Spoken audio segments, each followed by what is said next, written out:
Vous avez entendu parler de cette herbe indienne utilisée par la médecine traditionnelle indienne qui permet de réduire ses émotions au maximum.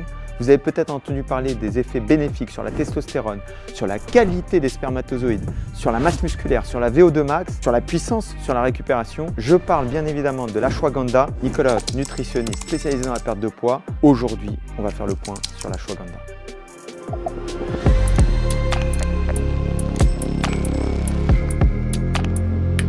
Alors on parle de l'augmentation des performances, on parle de l'augmentation de la testostérone, on parle de l'augmentation de la qualité des spermatozoïdes, on parle de l'augmentation de la VO2 max, de la diminution du stress, de l'anxiété, d'un meilleur sommeil, d'un sommeil plus profond. Par quel mécanisme une herbe pourrait fournir l'ensemble de ces résultats? La première des choses, c'est qu'au sujet de l'ashwagandha, on a beaucoup d'études sur les rats ou sur des cellules. On n'a pas encore beaucoup d'études sur les humains. Sur les études qu'on a, les effets sur la diminution du stress, sur la diminution de l'anxiété sont notables. On parle d'un anxiolytique, on parle d'un anti-inflammatoire et on parle d'un antioxydant. Alors, on constate aussi une diminution centrale du stress, une diminution de la production de cortisol. Liée à cette réduction du stress et de l'anxiété, on a une amélioration de la qualité et de la quantité du sommeil. Ce sont des éléments indispensables à la récupération. Je rappelle que le sommeil est la superstar de la récupération. Quand on parle de performance sportive, des études surprenantes ont été faites sur l'augmentation de la masse musculaire. On a parlé de plus 46 kg en 8 semaines sur le développé couché. Ces études sont encore singulières. Lorsque vous voulez savoir la véracité de l'utilisation d'une supplémentation ou d'une méthode de travail, vous devez réunir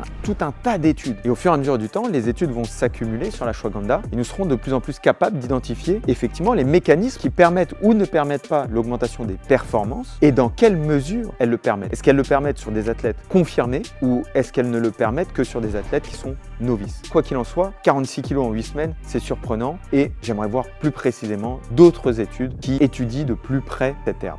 Donc, mon avis sur l'ashwagandha. Si vous souhaitez prendre de l'ashwagandha pour réduire votre stress, augmenter votre récupération, vous pouvez essayer, vous pouvez la tester et voir si effectivement ça vous fait du bien. Si vous souhaitez utiliser l'ashwagandha pour augmenter la performance, en endurance, en puissance, en force, pour l'instant, les études ne sont pas suffisamment nombreuses pour prouver ces augmentations. Toutefois, vous pouvez toujours tester et constater par vous-même sur votre cas si c'est efficace ou pas efficace. N'oubliez pas que la base de l'augmentation des performances, c'est avant tout s'entraîner. Si vous souhaitez consommer de l'ashwagandha, la recommandation en termes d'utilisation, c'est 600 mg par jour pris en 2 doses. On parle d'aller jusqu'à 1000 mg par jour pour les athlètes et l'augmentation de la performance. Encore une fois, pris en 2 doses. Si vous avez d'autres questions sur l'ashwagandha ou d'autres supplémentations, n'hésitez pas à poser vos questions en commentaire. Nicolas Hoth, nutritionniste spécialisé dans la perte de poids. Retrouvez-moi très prochainement pour d'autres rubriques chez MyProtein.